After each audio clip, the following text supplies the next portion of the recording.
Hello, I'm presenting on the usefulness of radiographs in assisting the diagnosis of COVID-19.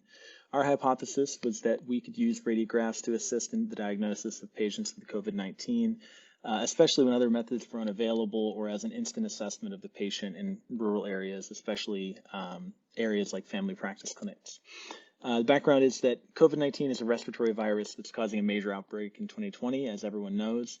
Early in the outbreak and even currently, there is a shortage of tests and diagnosis of COVID-19 has been a challenge.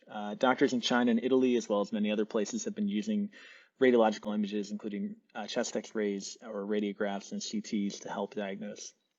Studies from Korea showed that chest radiographs in patients with COVID-19 had common findings that can be used to assist with the diagnosis. So we did an observational retrospective case review on 100 patients who had tested positive for SARS-CoV-2 via either a buffer or nasopharyngeal swab in Italy during the outbreak from February to May 2020.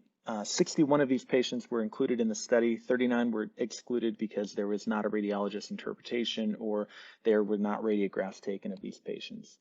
We received assistance on the statistical analysis from MSU CSTAT.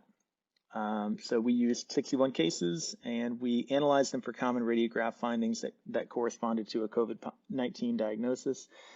The data was based on the radiologist's documentation of the findings and not our own interpretation of the images. We also assessed whether radiograph was successful in diagnosing when a nasal swab was also positive. So our results showed that radiograph showed findings in 68.9% of patients that also tested positive for COVID-19. However, of the 61 patients that we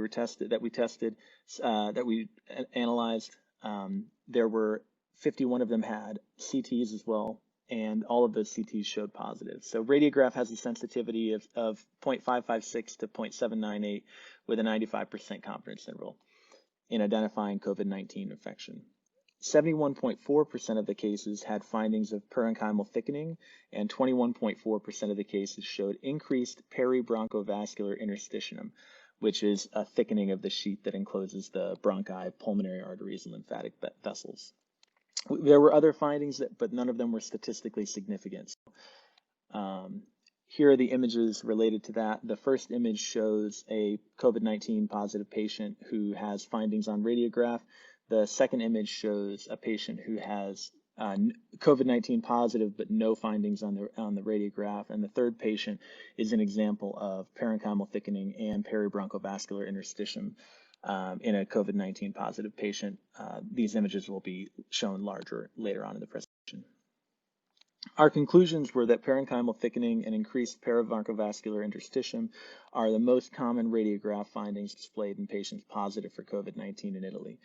Radiographs can be and have been used as a tool to assist with the diagnosis of COVID-19, but only show a positive finding in 68.9% of cases reviewed, which were all positive COVID-19 positive patients. So while it may be used as a rule in or to assess the degree of disease, radiograph is not sufficient to be used as a rule out test.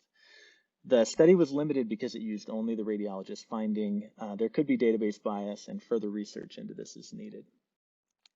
Going back to the images, this is a pretty classic image of COVID-19 findings on a radiograph. You can see the thickening in both lung fields. You can see that in this patient, there is no thickening, there's no parenchymal thickening or any other findings on the radiograph.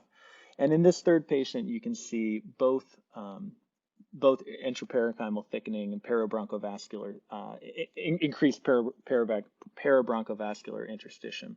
The peribronchovascular interstitium is close to the heart, and the intraparenchymal thickening is in between the parenchyma of the lungs. And that concludes the slide.